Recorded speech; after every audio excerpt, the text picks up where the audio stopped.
Assalamualaikum warahmatullahi wabarakatuh.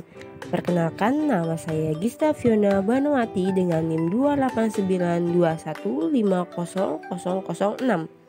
Prodi Manajemen A1 Reguler Plus Semester 1. Ujian tengah semester pengantar akuntansi dengan dosen pengampu Ibu Desi Arigawati,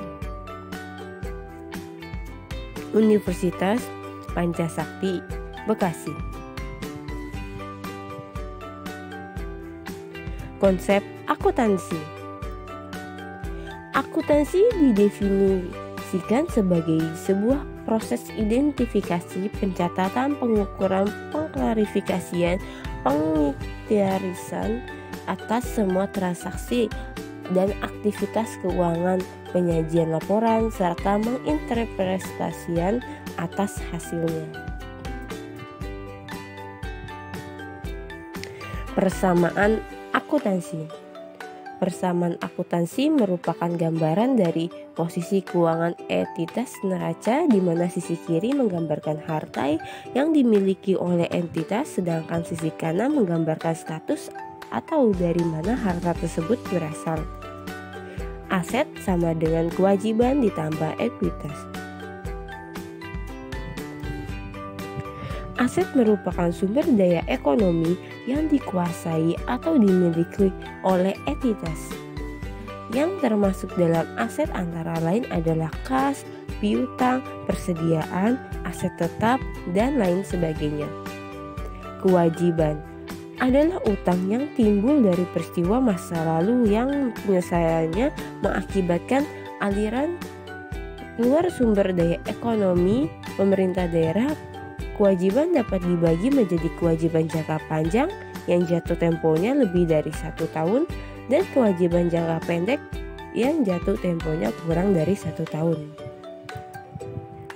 Ekuitas merupakan kekayaan bersih pemerintah daerah yang merupakan selisihan antara aset dan kewajiban pemerintah daerah.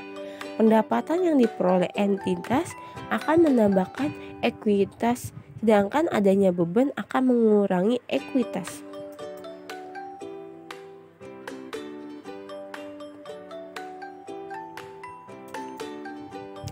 Siklus akuntansi. Siklus akuntansi merupakan serangkaian tahapan yang harus dilalui untuk merubah input berupa transaksi sehingga menghasilkan output berupa laporan keuangan. Seperti gambar berikut.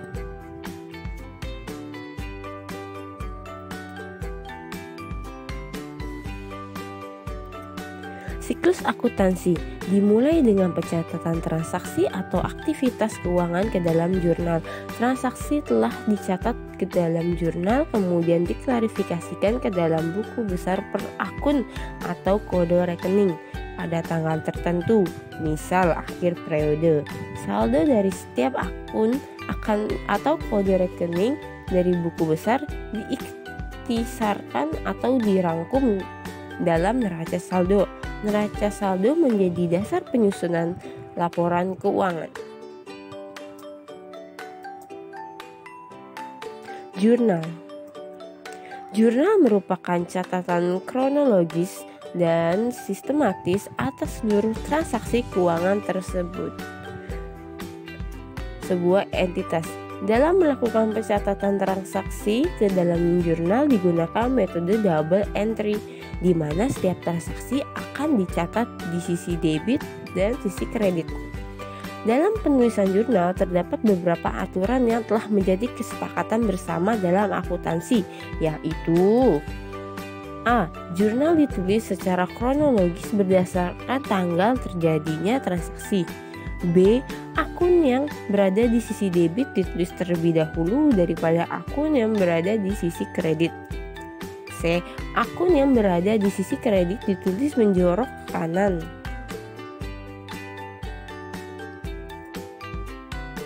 Laporan keuangan.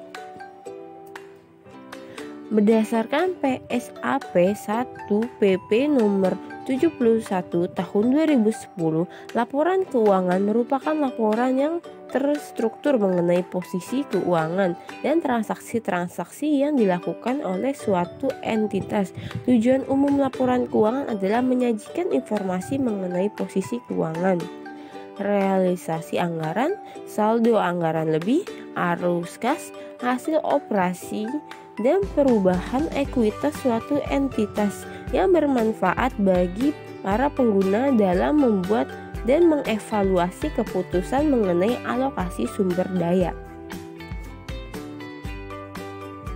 Laporan realisasi anggaran (LRA) merupakan laporan pelaksanaan anggaran yang menggambarkan perbandingan antara anggaran dengan realisasinya.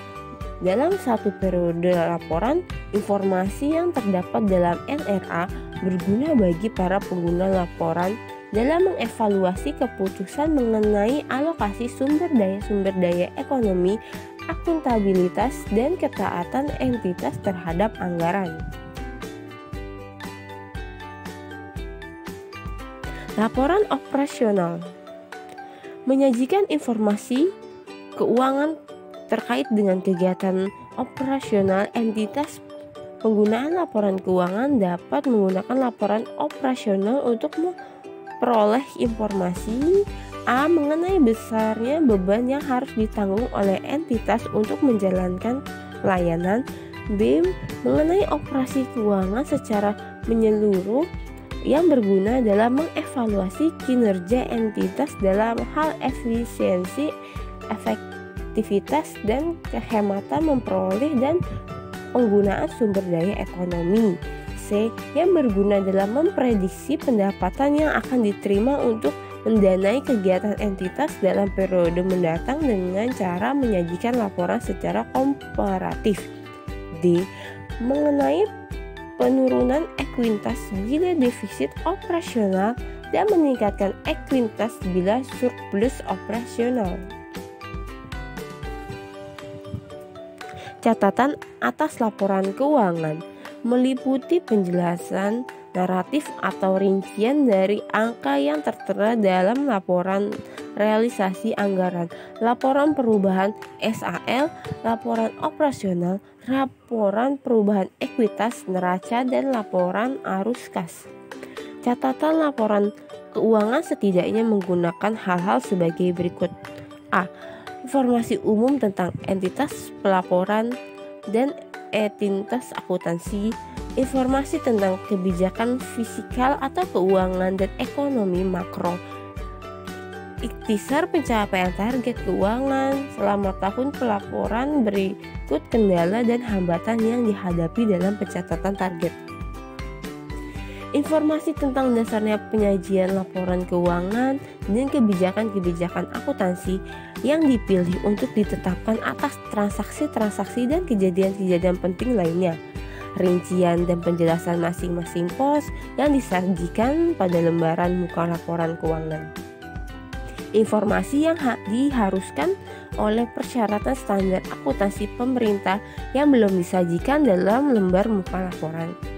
Informasi lainnya yang diperlukan untuk penyajian yang wajar yang tidak disajikan lembaran muka laporan keuangan.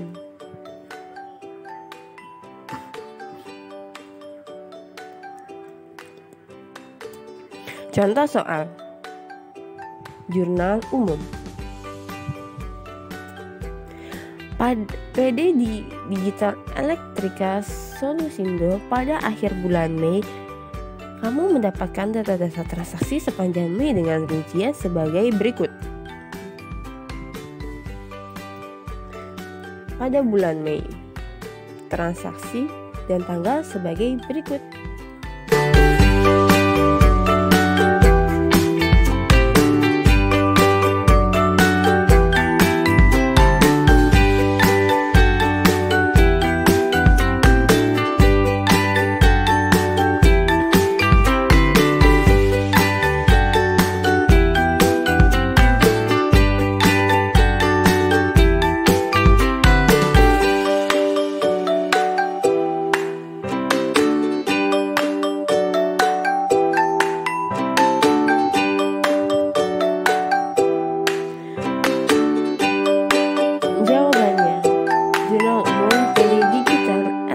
usaha Sonisindo pada bulan Mei sebagai berikut.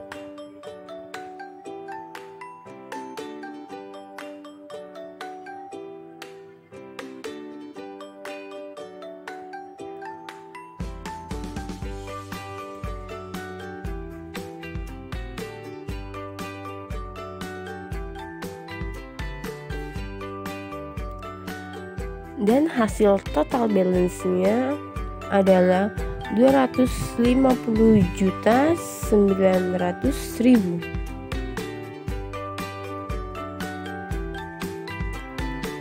Terima kasih telah menyaksikan. Semoga bisa bermanfaat bagi kalian semua.